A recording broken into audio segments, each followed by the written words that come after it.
বন্ধুরা, আজ যে গল্পটা বলবো সেটা শুনে আপনার চোখে জল আসতে বাধ্য হবে। আমাদের পাড়ার আহিল ক্লাস 9-এর ছাত্র। পড়াশোনায় খুব ভালো ছিল, কিন্তু একটা মোবাইল ফোন তার জীবনটা কিভাবে শেষ করে দিল শুনুন। এই গল্পটা প্রতিটা বাবা মার শোনা উচিত। আহিলের বাবা দিনমজুর, চাষাবাদ করে কোনো রকম সংসার চালায়। ছেলের আবদার শুনে কিস্তিতে একটা মোবাইল ফোন কিনে দিল।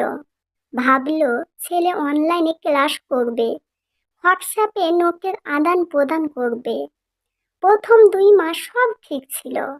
তারপর আহিলের বন্ধু তাকে একটা গেম দেখালো, পাবজি। ব্যাস, সেই থেকে শুরু হলো নেশা। সকাল থেকে রাত শুধু গেম আর গেম।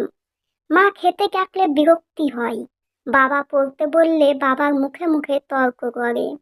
সারা রাত জেগে গেম খেলে, দিনে স্কুলে গিয়ে বেঞ্চে ঘুমায়। পরীক্ষা হলো, 6 মাসের মাথায় রেজাল্ট দিল। আহিল 3 সাবজেক্টে ফেল।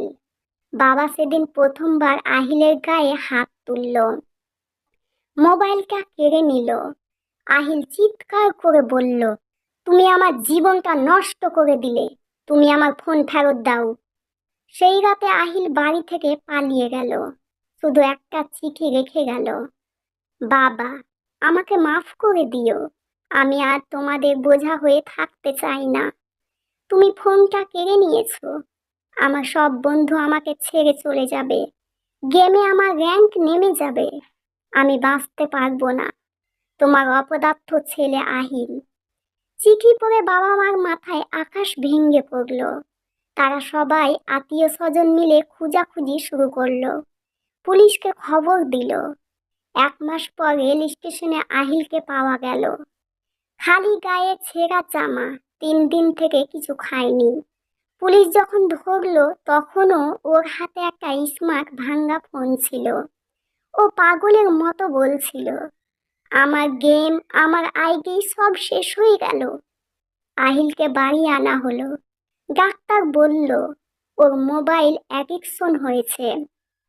এটা নেশার মতোই ভয়ঙ্কর রোগ।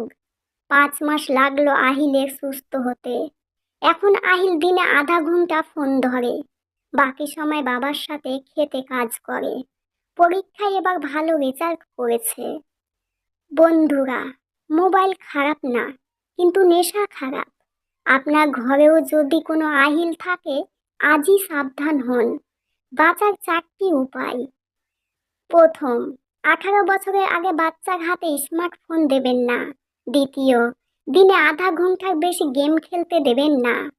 তৃতীয়, রাত 10টার পর সবার ফোন জমা নিন। চতুর্থ, ছেলে মেয়েকে সময় দিন, গল্প করুন, খেলাধুলায় ভর্তি করান। গল্পটা যদি একটাও পরিবারকে বাঁচায় তাহলে আমার ভিডিওটা বানানো সার্থক। ভিডিওটা শেয়ার করে সব বাবা মার কাছে পৌঁছে দিন। আর চ্যানেল সাবস্ক্রাইব করুন। কমেন্টে লিখুন আপনার বাড়িতে ফোনের নিয়ম কী।